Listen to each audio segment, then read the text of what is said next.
EAC lisangali ya bikolo bya Afrika ya Este elobi esepeli na mosala mampingama yango masali kino sika na bisika matiami sima na bolongwi ya M23.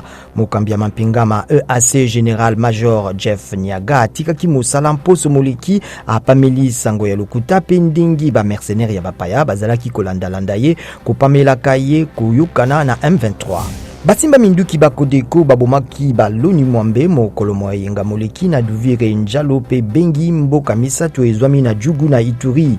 Babundi baye babetaki bato baye masasi pe bakataki bango na macheti. Balakisi bilongi ya bakima bitumba na bakonzi ya bokoko ya bateke basengi na ONU koti ya mampingama MONUSCO na kwa mutu pe bagata na tina ya komema kimia na bisika biye.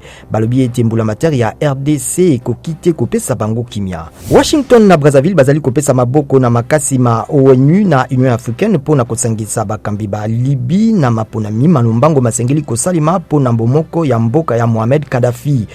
Mutindami ya lokumu ya États-Unis pona Libi, Richard Norland nde alobi yango.